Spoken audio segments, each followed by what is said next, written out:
जय श्री सीताराम। आज की वीडियो में हम श्री राम सहस्त्रनाम स्तोत्र का पाठ करेंगे। श्री राम सहस्त्रनाम स्तोत्र का पाठ समस्त पापों का नाश कर देता है एवं इसका पाठ करने से अनंत फल की प्राप्ति होती है। आइए पाठ करते हैं। श्री रामाय नमः। श्री राम सहस्त्रनाम स्तोत्रम्। अस्य श्री राम सहस्त्रनाम माला मंत्रस्य विनायक ऋषिः अनुष्टुप् छन्दः। श्रीरामो देवता महाविष्णुरिति बीजं गुणभिर्निर्गुणो महानिति शक्तिः सच्चिदानंद विग्रह इति कीलकम्। श्रीराम प्रीत्यर्थे जपे विनियोगः। अथ ध्यानम्। ध्यायेदाजानुबाहुं धृतसरधनुषं बद्धपद्मासनिस्थं पीतं वासोवसानं नवकमलदलस्पर्धिनेत्रं प्रसन्नं वामाङ्कारूढसीता मुखकमलमिलल्लोचनं नीरदाभं नानालङ्कारदीप्तं दधतमुरुजटामण्डलं रामचन्द्रं नीलाम्बोधरकान्तिकान्तमनिशं वीरासनाध्यासिनं मुद्रां ज्ञानमयीं दधानमपरं हस्ताम्बुजं जानुनी सीतां पार्श्वगतां सरोरुहकरां विद्युन्निभां राघवं पश्यन्तीं मुकुटाङ्गदादिविविधा कल्पोज्ज्वलांगं भजे। अथ स्तोत्रम्। राजीवलोचनः श्रीमान् श्रीरामो रघुपुङ्गवः रामभद्रः सदाचारो राजेन्द्रो जानकीपतिः अग्रगण्यो वरेण्यश्च वरदः परमेश्वरः जनार्दनोजितामित्रः परार्थैकप्रयोजनः विश्वामित्रप्रियोदान्तः शत्रुजिच्छत्रुतापनः सर्वज्ञः सर्वदेवादिः शरण्यो बालिमर्दनः ज्ञानभाव्यो परिच्छेद्यो वाग्मी सत्यव्रतः शुचिः ज्ञानगम्यो दृढप्रज्ञः खरध्वंसी प्रतापवान् द्युतिमानात्मवान् वीरो जितक्रोधोरिमर्दनः विश्वरूपो विशालाक्षः प्रभुः परिवृढो दृढः ईशः खड्गधरः श्रीमान् कौशलेयो नसूयकः विपुलांसो महोरस्कः परमेष्ठी परायणः सत्यव्रतः सत्यसन्धो गुरुः परमधार्मिकः लोकज्ञो लोकवन्द्यश्च लोकात्मा लोककृत्परः अनादिर्भगवान् सेव्यो जितमायो रघुद्वहः रामो दयाकरो दक्षः सर्वज्ञः सर्वपावनः ब्रह्मण्यो नीतिमान् गोप्ता सर्वदेवमयो हरिः सुन्दरः पीतवासाश्च सूत्रकारः पुरातनः सौम्यो महर्षिः कोदण्डी सर्वज्ञः सर्वकोविदः कविः सुग्रीववरदः सर्वपुण्याधिकप्रदः भव्योजितारि षड्वर्गो महोदरो घनाशनः सुकीर्तिरादिपुरुषः कान्तः पुण्यकृतागमः अकल्मषश्चतुर्बाहुः सर्वावासो दुरासदः स्मितभासि निवृत्तात्मा स्मृतिमान् वीर्यवान् प्रभुः धीरोदान्तो घनश्यामः सर्वायुधविशारदः अध्यात्मयोगनिलयः सुमना लक्ष्मणाग्रजः सर्वतीर्थमयः शूरः सर्वयज्ञफलप्रदः यज्ञस्वरूपी यज्ञेशो जरामरणवर्जितः वर्णाश्रमकरो वर्णी शत्रुजित्पुरुषोत्तमः विभीषणप्रतिष्ठाता परमात्मा परात्परः प्रमाणभूतो दुर्गेयः पूर्णः परपुरञ्जयः अनन्तदृष्टिरानन्दो धनुर्वेदो धनुर्धरः गुणाकरो गुणश्रेष्ठः सच्चिदानन्दविग्रहः अभिवन्द्यो महाकायो विश्वकर्मा विशारदः विनीतात्मा वीतरागस्तपस्वीशो जनेश्वरः कल्याणप्रकृतिः कल्पः सर्वेशः सर्वकामदः अक्षयः पुरुषः साक्षी केशवः पुरुषोत्तमः लोकाध्यक्षो महामायो विभीषणवरप्रदः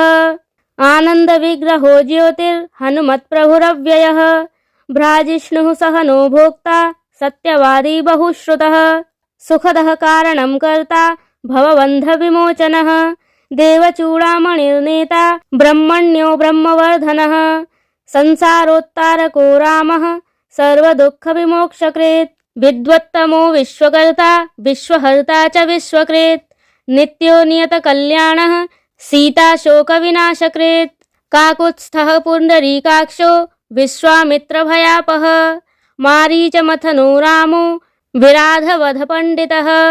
दुःस्वप्ननाशनो रम्यः किरीटी त्रिदशाधिपः महाधनुर्महाकायो भीमो भीमपराक्रमः तत्त्वस्वरूपी तत्त्वज्ञस्तत्त्ववादी सुविक्रमः भूतात्मा भूतकृत्स्वामी कालज्ञानी महापटुः अनिर्विण्णो गुणग्राही निष्कलङ्कः कलङ्कः स्वभावभद्रशत्रुघ्नः केशवस्थाणुरीश्वरः भूतादिः शम्भुरादित्यः स्थविष्ठः शाश्वतो ध्रुवः कवची कुण्डली चक्री खड्गी भक्तजनप्रियः अमृत्युर्जन्मरहितः सर्वजित् सर्वगोचरः अनुत्तमो प्रमेयात्मा सर्वादिर्गुणसागरः समः समात्मा समगो जटामुकुटमण्डितः अजेयः सर्वभूतात्मा विश्वक्सेनो महातपाः लोकाध्यक्षो महाबाहुर्मृतो वेदवित्तमः सहिष्णुः सद्गतिः शास्ता विश्वयोनिर्महाद्वितीः अतीन्द्रः ऊर्जितः प्रांशु रूपेन्द्रो वामनो बली धनुर्वेदो विधाता च ब्रह्मा विष्णुश्च शङ्करः हंसो मरीचिर्गोविन्दो रत्नगर्भो महामतिः व्यासो वाचस्पतिः सर्वदर्पितासुरमर्दनः जानकीवल्लभः पूज्यः प्रकटः प्रीतिवर्धनः सम्भवोतीन्द्रियो वेद्यो निर्देशो जाम्बवत् प्रभु मदनो मथनो व्यापी विश्वरूपो निरञ्जनः नारायणोऽग्रणिः साधुर्जटायु प्रीतिवर्धनः नैकरूपो जगन्नाथः सुरकार्यहितः स्वभूः जितक्रोधो जितारातिः प्लवगाधिपराज्यदः वसुदः सुबुधो नैकमायो भव्यप्रमोदनः चण्डांशुः सिद्धिदः कल्पः शरणागतवत्सलः अगदो रोगहर्ता च मन्त्रज्ञो मन्त्रभावनः सौमित्रिवत्सलो धुर्यो व्यक्ताव्यक्तस्वरूपधृक् वसिष्ठो ग्रामणिः श्रीमान् नूकुलः प्रियं वदः अतुलः सात्विको धीरः सरासनविशारदः ज्येष्ठः सर्वगुणोपेतः शक्तिमांस्ताटकान्तकः वैकुण्ठः प्राणिनां प्राणः कमठः कमलापतिः गोवर्धनधरो मत्स्य रूपः कारुण्यसागरः कुम्भकर्णप्रभेत्ता च गोपीगोपालसंवृतः मायावी व्यापको व्यापी रेणुकेयवलापः पिनाकमथनो वन्द्यः समर्थो गरुणध्वजः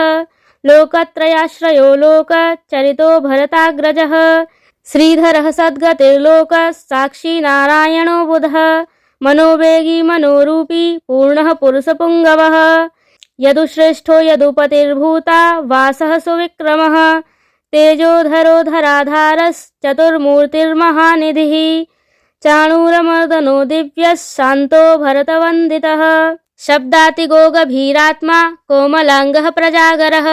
लोकगर्भशेषसायी क्षीराब्धिनिलयो मलः आत्मयोनिर्दीनात्मा सहस्राक्षः सहस्रपात् अमृतांशुर्महागर्भो निवृत्तविषयस्पृहः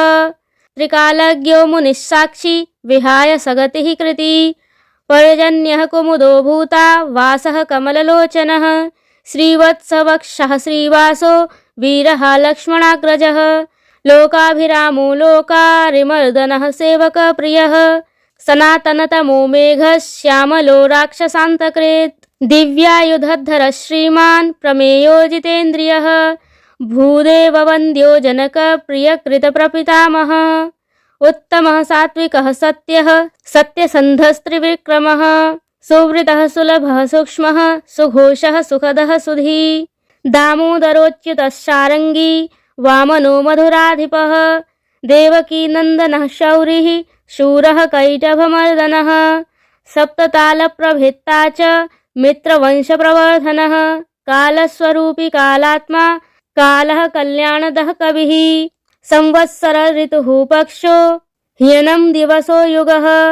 स्तव्यो विविक्तो निर्लेपः सर्वव्यापी निराकुलः अनादिनिधनं सर्वलोकपूज्यो निरामयः रसो रसज्ञः सारज्ञो लोकसारो रसात्मकः सर्वदुःखातिगो विद्या राशिः परमगोचरः शेषो विशेषो विगत कल्मषो रघुनायकः वर्णश्रेष्ठो वर्णवाह्यो वर्ण्यो वर्ण्यगुणोज्ज्वलः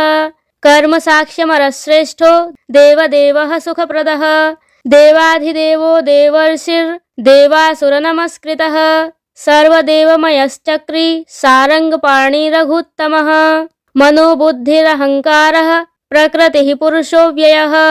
अहल्या पावनः स्वामी पितृभक्तो वरप्रदः न्यायो न्यायी नयी श्रीमान् नयो नगधरो ध्रुवः लक्ष्मी विश्वम्भरा भर्ता देवेन्द्रो बलिमर्दनः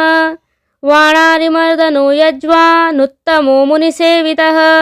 देवाग्रणिः शिवध्यान तत्परः परमः परः सामगेयः प्रियो क्रूरः पुण्यकीर्तिः सुलोचनः पुण्यः पुण्याधिकः पूर्वः पूर्णः पूरयिता रविः जटिलः कल्मषध्वान्त प्रभञ्जन विभावसुः अव्यक्तलक्षणो व्यक्तो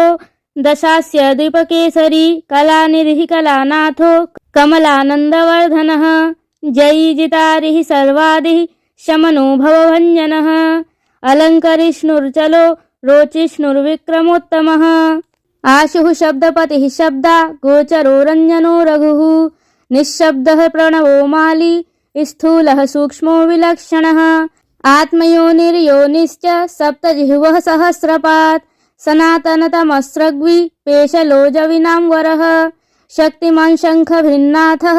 गदा पद्मरथाङ्गभृत् निरीहो निर्विकल्पश्च चेद्रूपो वीतसाध्वसः शताननः सहस्राक्षः शतमूर्तिर्घनप्रभः हत्पुण्डरीकशयनः कठिनो द्रव एव च उग्रो गृहपतिः श्रीमान् समर्थो नर्थनाशनः अधर्मशत्रुरक्षोघ्नः पुरुहूतपुरुष्टुतः ब्रह्मगर्भो बृहद्गर्भो धर्मधेनुर्धनागमः हिरण्यगर्भो ज्योतिष्मान् सुललाटः सुविक्रमः शिवपूजारतः श्रीमान् भवानी प्रियकृद्वशी नरो नारायणः श्यामः कपर्दी नीललोहितः रुद्रः पशुपतिः स्थाणुर्विश्वामित्रो द्विजेश्वरः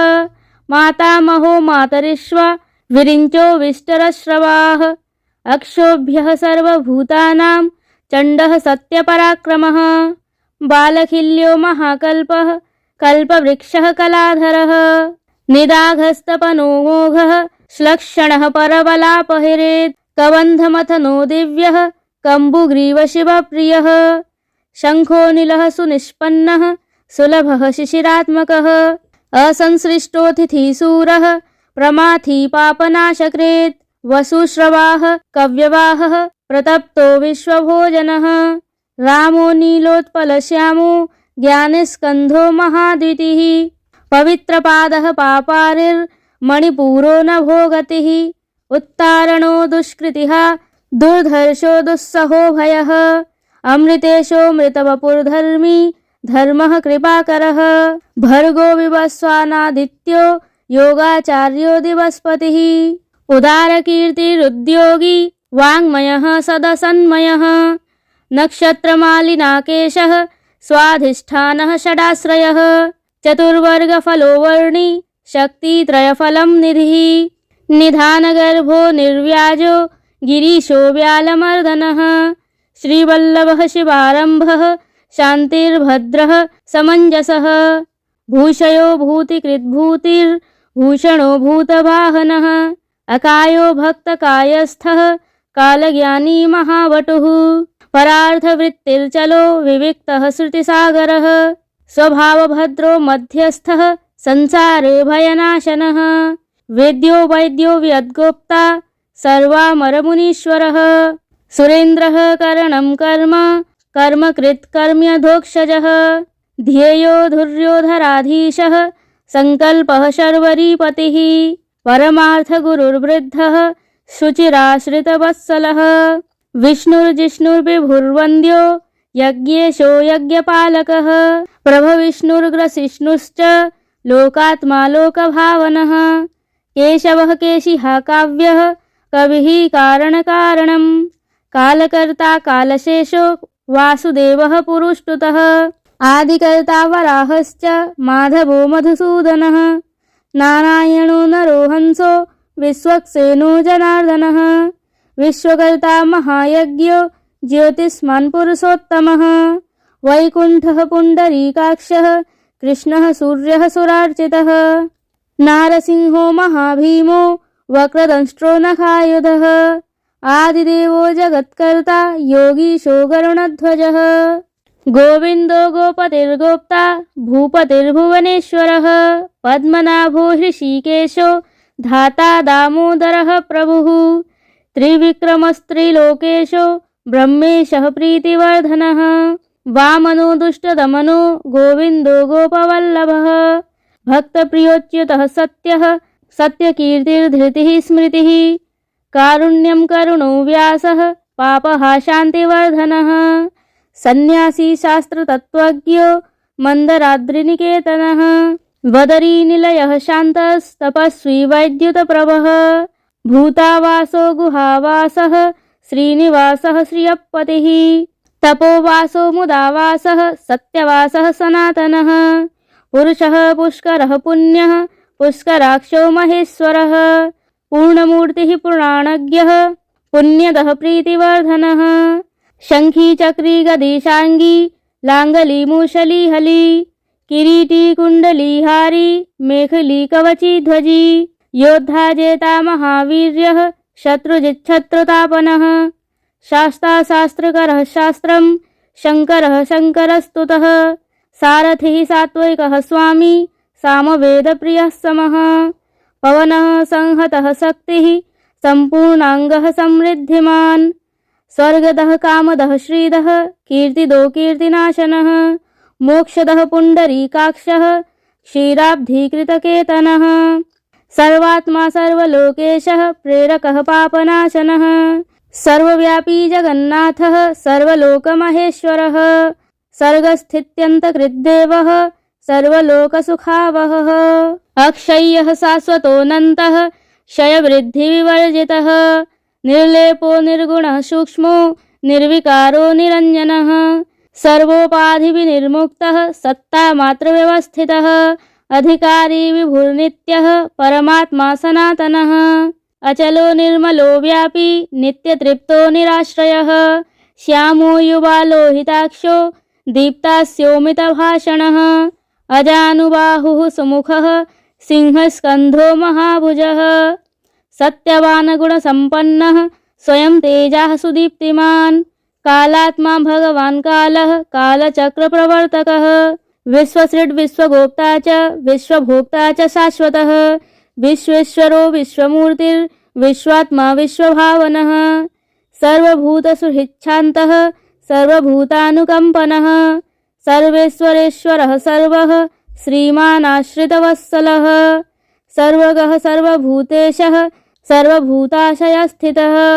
अभ्यन्तरस्थस्तमसश्चेत्ता नारायणः परः अनादिनिधनः सृष्टा प्रजापतिपतिर्हरिः नरसिंहो हृषीकेशः सर्वात्मा सर्वदृग्वशी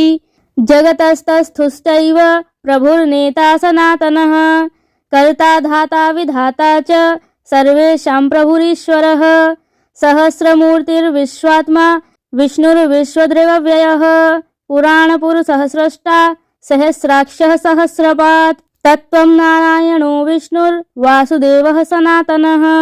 परमात्मा परं ब्रह्म सच्चिदानन्दविग्रहः परं ज्योतिः परं धाम पराकाशः परात्परः अच्युतः पुरुषः कृष्णः शाश्वतः शिव ईश्वरः नित्यः सर्वगतः स्थाणुर् उग्रः साक्षी प्रजापतिः हिरण्यगर्भः सविता लोककृल्लोकभृद्विभुः